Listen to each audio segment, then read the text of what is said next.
Hi, my name's Dr. Emily Cox-Palmer-White.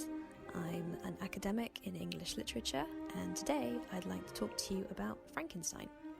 Many of us have seen or read of some version of the Frankenstein story. Maybe you've read the book, or maybe you've seen one of the many film or play adaptations of the story, or one of the many spin-offs of this, including things like the Frankenstein Chronicles or Penny Dreadful, etc, etc, etc, which is of course of Dr. Frankenstein becoming obsessed with creating life from death, literally stitching together the limbs of dead bodies in order to create a new creature. And this raises the question though, why are we so obsessed with this figure? What's so iconic about this story? Perhaps because it brings so many themes together. The competition between science and the natural world, the idea of usurping God's power, or perhaps more significantly, the idea of man usurping woman's power. This is perhaps the most classic feminist reading of Frankenstein, ultimate male fantasy. What if we could create life without the messy business of getting women involved with their complicated bodies and their feelings and their opinions? I guess if you want to do something right, you have to do it yourself. Nature in the novel is coded as feminine, using the pronoun her. Male scientists penetrate into the recesses of nature to show how she works in her hiding places. The passionate male doctor undresses the passive, pliant nature, discovering her secrets, probing. There is also a fair amount of sexual imagery, as Frankenstein describes his rapture and delight as he experiments and makes discoveries. He reaches the summit of his desires, the most gratifying consummation. Very subtle, Mary Shelley. However, when Frankenstein finally finishes making his creature, he's actually horrified by what he's done. Many people who are more familiar with the classic 1931 film version of the Frankenstein story will perhaps be surprised to learn this. When most of us think of Frankenstein, we think of the archetypal mad scientist. We think of this. It's alive! Oh, it's alive! It's alive! It's alive! It's alive! Oh, in the name of God! Now I know what it feels like to be God! This perhaps most famous adaptation of the book massively departs from the novel, showing Dr. Frankenstein as joyful and ecstatic at the creation he's just made. But in the book we see Frankenstein so appalled by his creation that he runs away from it. He abandons his creature, who is essentially a newborn child, and with no one to educate him about the world or right and wrong, the monster goes on a murderous rampage, killing everybody that Frankenstein holds dear to him. Again, a classic feminist interpretation of this situation would be that trying to reproduce without women, cutting mothers out of the equation, only leads to misery and disaster. Personally, however, I don't find this interpretation particularly convincing, partly because Frankenstein isn't really that archetypal male figure of reason and logic, even though he's often interpreted to be this way. He studies alchemists and mystics in order to uncover the mysteries of life, much to the chagrin of his lecturers at university. He's also incredibly turbulent and moody. One minute he's joyful and obsessive about his creation, another he's devastated and horrified by what he's doing. When reading, you get the distinct impression that his endeavours are somewhere between science and a kind of creative flight of fantasy. But of course, Mary Shelley was a romantic, and this is very much in keeping with the romantic tradition, marrying the process of reason and logic with emotion and creativity. I think it makes much more sense to see Frankenstein, however, as more like an expectant mother than a classic male rational scientist. The visceral bodily nature of the way the Doctor creates the monster is not purely clinical and logical, it's raw and it's traumatic. He says, "I collected bones from charnel houses and disturbed with profane fingers the tremendous secrets of the human frame. My eyeballs were starting from their sockets, and often did my human nature turn with loathing from my occupation." He even uses the word labour to describe the work on the creature, a word we tend to reserve for things which are very painful, very difficult, or arduous.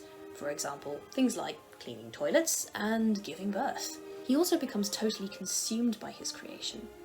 He says, "I seem to have lost all soul or sensation, but for this one pursuit.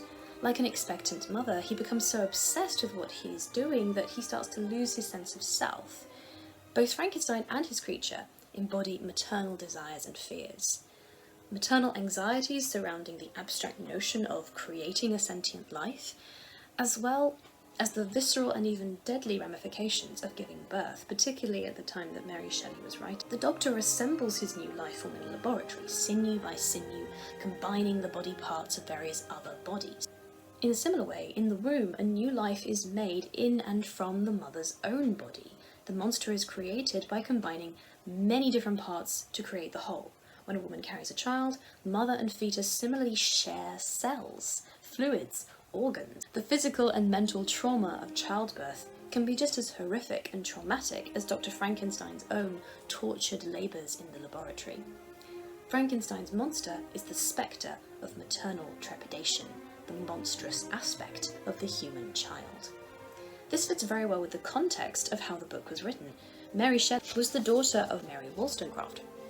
A fierce advocate for women's rights and equality for the poor, she was a key figure in the Romantic movement, who died giving birth to her daughter Mary. Mary would spend her whole life believing she'd killed her mother, although in reality the mother died from an infection brought on by the doctor not washing his hands.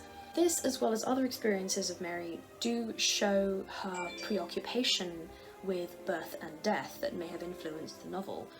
For example, her partner, Percy Shelley, the famous poet, was married when he met Mary, but he abandoned his wife and his 2 children in order to be with her. Later, his wife Harriet would become pregnant and, in despair, take her own life, killing herself and her unborn child. Just before that, Mary had lost her sister due to suicide, and shortly before that, Mary had lost her own child to premature birth. She even had a recurring dream whereby she would take her daughter and discover that it wasn't actually dead, but rather needed reviving, and she would take it near the fire and warm it in order to bring it back to life. This use of fire here is reminiscent of the Doctor's own description of a spark of life as being part of his own creation process. Anne K. Mellor argues that the novel directly relates to Shelley's own maternal existential fears. What if my child is born deformed, a freak, a moron, a hideous thing? Could I still love it, or would I be horrified and wish it were dead again?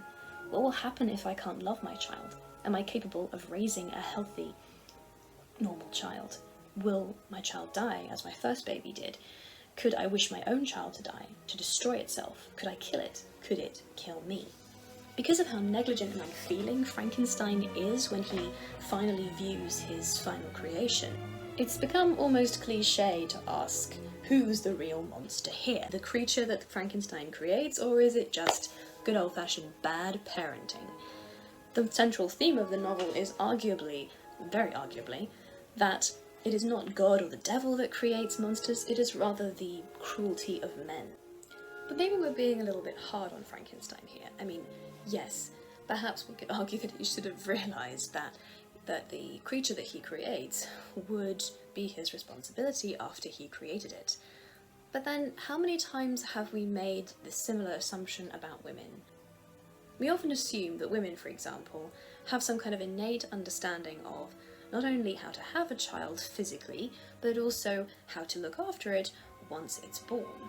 But of course, women have no better innate understanding of what makes a really good parent than a man does. Women get the same sex ed class and awkward talk with their parents, but no one prepares women for the existential and bodily ramifications of having a child, the profoundly existential crisis that might ensue from pushing a screaming, bloody human out of your pelvis. When we consider this, then perhaps we can sympathise a little with Frankenstein's plight and horror when he sees the monster suddenly reach out towards him, hand outstretched, and beg for an appropriate parent. Perhaps the monster of this story is not really the creature or the Doctor, but rather the monstrous responsibility of having a child. Thanks very much for watching. This is my first video and I'd like to make more. If you liked this and would like to see more content in the future, then please do like and subscribe to the channel.